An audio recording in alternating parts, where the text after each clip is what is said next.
Olá, meus amigos, sejam bem-vindos ao nosso canal, Marcelo Benevides Advogados Associados. Hoje a gente vai fazer uma coisa um pouco diferente aqui, uma dinâmica. Dessa vez quem está fazendo a entrevista sou eu, então se ela estiver um pouco travada é porque a minha experiência é falar como entrevistado, não como entrevistador.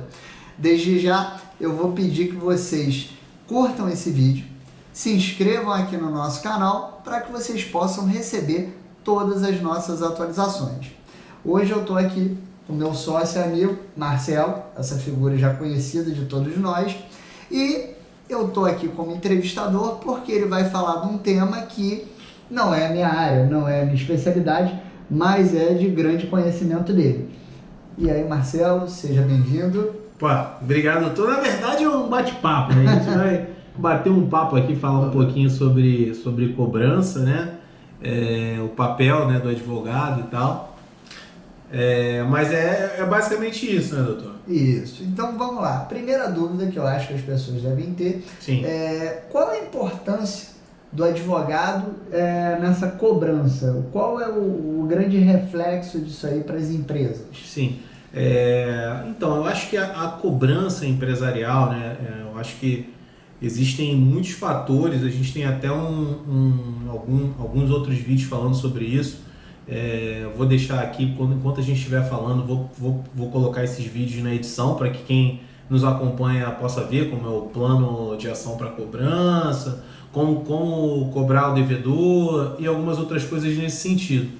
Mas eu acho que o papel do advogado, né, eu falo por mim, mas o papel do advogado ele tem que começar ainda na cobrança amigável. Ainda na parte amigável, ele tem que fazer o papel dele de entrar em contato com o devedor, tentar resolver amigavelmente, que é a melhor forma de você conseguir, e a menos custosa, de você conseguir resolver a questão da inadimplência ali. É impossível ser resolvido judicialmente? Não, não é impossível, mas existem casos e casos que deve ser feita essa cobrança judicial. Isso não é sempre. Por isso, mais uma vez, eu digo que é importante o papel do advogado, para que ele também possa analisar e ver quais são ali os requisitos, o que é importante de verdade, para que se vale ou não a pena, também tem um vídeo falando sobre isso, se vale ou não a pena a cobrança judicial, para não gerar mais um prejuízo para o cliente dele.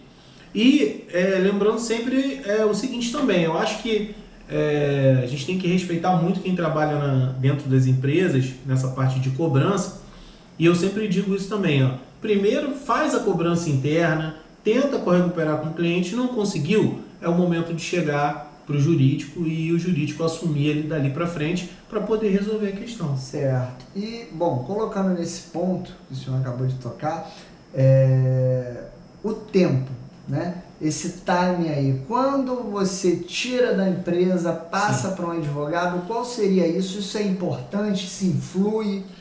Sim, isso é muito importante, isso é um dos fatores cruciais para um acordo, né? Para você conseguir chegar a um acordo com o devedor, que é o tempo, né? Não adianta você... Porque o que acontece, na verdade, muitas vezes é o seguinte, você tem uma empresa que você comercializa com outra empresa, que a gente só faz cobrança B2B, ou seja, de relações entre empresas, e com algumas raras exceções. E o que acontece é o seguinte, o devedor ele fica, me dá mais 10 dias, me dá mais 5 dias, me dá mais 20 dias, me dá mais 30 dias, 60, quantos forem. E o credor, ele acaba ficando numa posição ali um tanto quanto indefesa, e vai cedendo, às vezes pela relação de amizade, às vezes é uma empresa que já compra há muitos anos, às vezes é alguém que até do convívio do credor. E o que acontece? Essa pessoa vai cedendo prazo, ela vai cedendo prazo, você vai cedendo prazo. E nós já tivemos aqui um problema nesse sentido, que as famílias se conheciam, eram duas empresas e tal, e hoje isso se tornou uma dívida que já está alcançando quase 2 milhões de reais. E a dívida original era de 300 e pouco. Mas por quê? Porque não foi feita uma intervenção antes. Não houve uma intervenção de um advogado, não houve ali... não seguiram um plano de cobrança, porque no plano de cobrança a gente fala, determina tantos dias para você Colocar um ponto final, Colocar uma um data, ponto final, deadline. exatamente, uma deadline, porque aí você consegue, a partir dali, definir o que vai fazer. Se vai entrar com uma ação, se vai passar para o advogado. Agora, quanto mais antigo o título, mais difícil é a recuperação do crédito. Certo.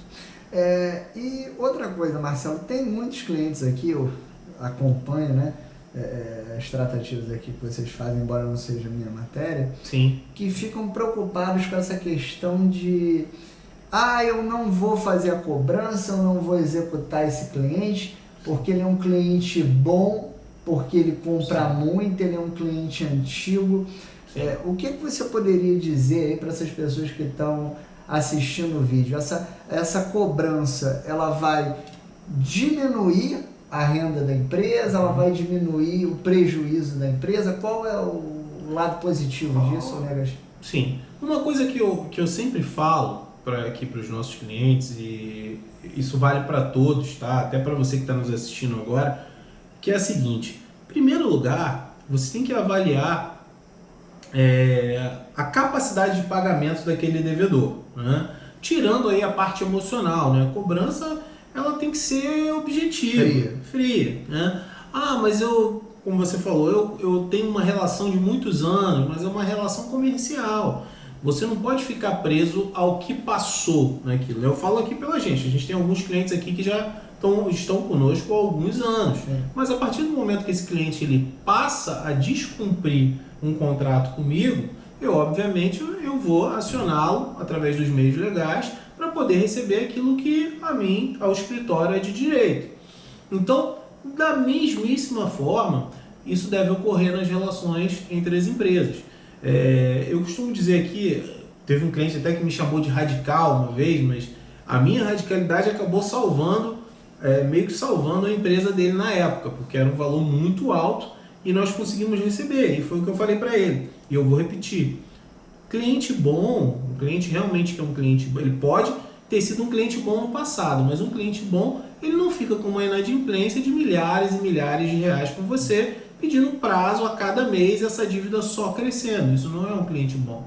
Não adianta eu ter uma ficção num cliente que um dia foi bom, que realmente pagava as suas faturas, as suas duplicatas na data, que fazia realmente pedidos, mas cumpria com as suas obrigações, com um cliente que está me gerando um buraco de milhões ou de milhares de reais no meu faturamento e não está me pagando. Isso é só uma ilusão, né? Então, infelizmente, eu entendo, porque nós também fazemos negócio, né? Apesar de ser um escritório de advocacia, uma empresa de cobrança, nós também lidamos com pessoas, sabemos como as coisas funcionam, mas é preciso ter um ponto final nessas situações, porque o mesmo filme, é até uma coisa interessante eu falar, o mesmo filme se repete sempre.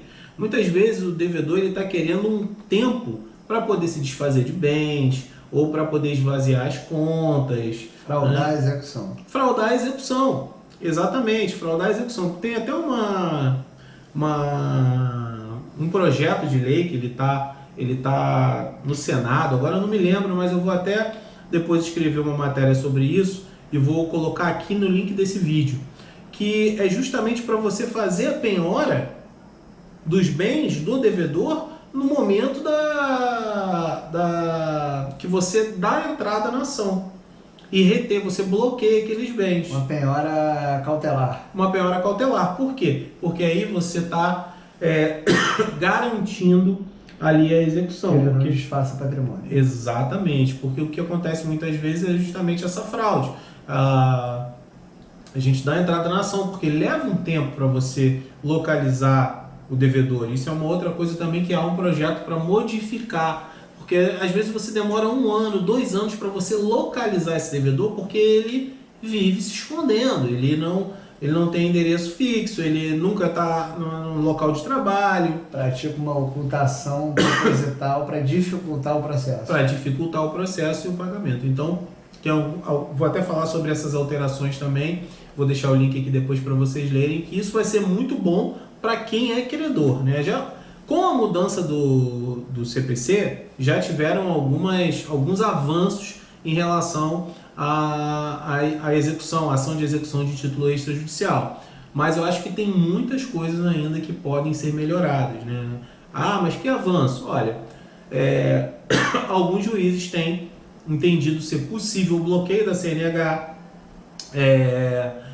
acho que o bloqueio do passaporte também, né? Isso eu particularmente acho, a gente até estava conversando um dia. Sim. Eu penso particularmente que devia ser autorizado bloquear tudo, tem que efetivar o pagamento. Sim. Mas o que eu vejo alguns juízes fazendo a CNH, se não for usado especificamente para a profissão da pessoa, ou seja, ele é um motorista de Uber, ele é um motorista de táxi. Sim. Aí, nesse caso, ele até conseguiria, de repente, liberar a CNH, mas nos outros casos não, é bloqueado. Sim. O que a gente vê, né, falando especificamente dessas questões do bloqueio não só de CNH e passaporte, mas de bens e tal.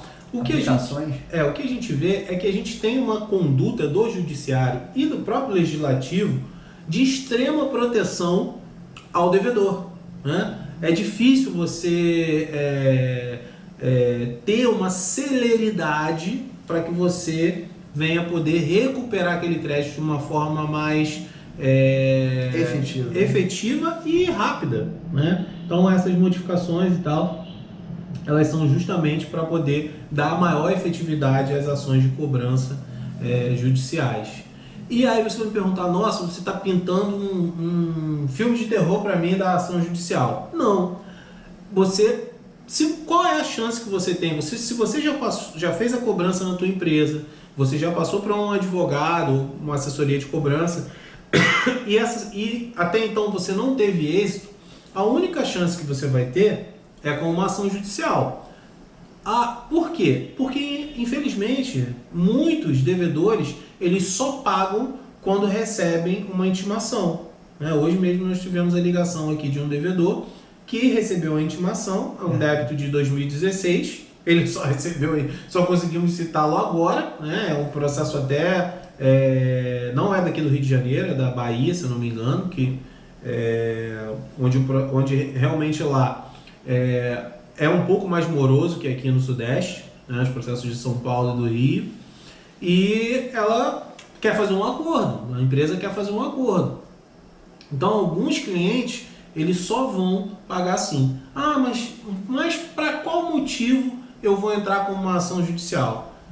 Primeiro de tudo, antes de entrar com a ação, tem que ser feita uma pesquisa para ver se vale realmente a pena ou não. Por que eu estou falando isso? Porque às vezes o devedor ele já tem umas 5 ações já de cobrança em cima dele.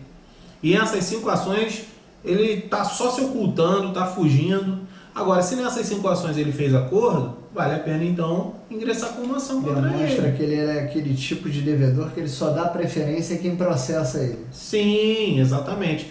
E tem mais uma questão. Se você está no lucro real, né, se a tua empresa está no lucro real, a partir de 30 mil, para você poder colocar isso em perdas, né, lá no teu imposto de renda, você precisa de uma ação judicial. Essa ação judicial é que vai possibilitar você a ter o retorno do imposto relacionado àquela nota fiscal que você emitiu para aquele cliente, para aquele devedor que não te pagou. Então, assim, em alguns casos é muita grana envolvida. Então, vale a pena você entrar com a ação, pelo menos para jogar em perdas. Então, só resumindo, se você tem, né, você é uma empresa, você gerou uma série de duplicatas, sim, teoricamente você teria que recolher imposto sobre isso. Sim, quando você emitiu a nota, né? Sim, mas essa duplicata, ela na verdade, ela nunca gerou um lucro real. Sim. Então, por meio de uma ação judicial, esse credor vai poder provar, olha, esse valor aqui que eu vendi, eu jamais recebi. Então, eu quero desconto disso. Exatamente. Então... E quando a gente fala em milhões, né, então é um valor muito vultoso. Né? Então, independente desse credor, desse devedor, né, ser um devedor sadio, um devedor que possa pagar ou não, é sempre bom o auxílio de um advogado para a gente poder, pelo menos... Sim. Recuperar aí. Se a empresa estiver no lucro real, lucro presumido não, mas no lucro real sim. No lucro presumido, o que vale a pena é o credor correr atrás, se valer a pena. Eu não estou dizendo aqui que todo débito deve ser ajuizado. Às vezes não vale a pena, a gente tem que ser honesto. Às vezes o devedor ele já está com várias ações, não paga ninguém, se oculta, mudou de lugar. Você vê que os sócios eles não são realmente sócios da empresa, você vê que são pessoas totalmente distintas daquelas que realmente são os donos. Então, assim, algumas... Popularmente conhecido como laranja. Né? Eu não posso chegar para o meu cliente, eu preciso ser honesto. Eu preciso dizer para ele a verdade. Assim, por mais que doa, né, doutor? Isso é um papel fundamental do advogado. Não adianta a gente... não se constrói uma carreira com credibilidade, confiança, você fazendo promessas de coisas que não vão acontecer e nem dizendo coisas que são irreais. A gente não pode, principalmente você que está nos vendo, que está começando, é advogado, é estagiário, você tem isso em mente, porque às vezes não adianta você criar uma expectativa no cliente e depois você frustrar essa expectativa com base em nada. Você tem que criar uma expectativa real. Falar assim, olha, é possível, o cliente está funcionando, ele está fazendo acordo, a empresa está aberta, a empresa está faturando, o sócio é o sócio mesmo, com quem você falou, com quem você fala, com quem teu financeiro fala. Para quê? Para você tentar ali resolver da melhor forma possível e entregar o resultado que o seu cliente tanto precisa. Né? Então, é basicamente isso. Acho que o papel, resumindo, o papel do advogado, eu acho que eu costumo dizer isso sempre, o papel do advogado é de auxiliar, de ajudar a pessoa, a empresa a resolver o seu problema efetivamente. Né? Isso não é uma garantia, nenhum advogado pode garantir nada. Eu garanto a você que isso vai acontecer, eu te dou minha palavra de... Não existe. Até um conselho que eu dou, fuja desse tipo de perfil, que é alguém que está muito mais interessado no teu dinheiro do que em lhe ajudar propriamente dito. Tá? Perfeito. Bom, acho que isso encerra aqui as perguntas básicas que a gente tinha, né? Foi muito esclarecedor. Agradeço aí vocês por continuarem nos assistindo e fiquem sempre atentos aos nossos próximos vídeos. Nós sempre estamos aqui com bastante informações. Grande abraço. Muito bom. Se inscrevam no nosso canal, ativem o sino para vocês receberem mais vídeos como esse aqui. Se tiverem dúvidas, deixem embaixo aqui nos comentários. A gente vai responder assim que possível. Um grande abraço e até o próximo vídeo. Até a próxima.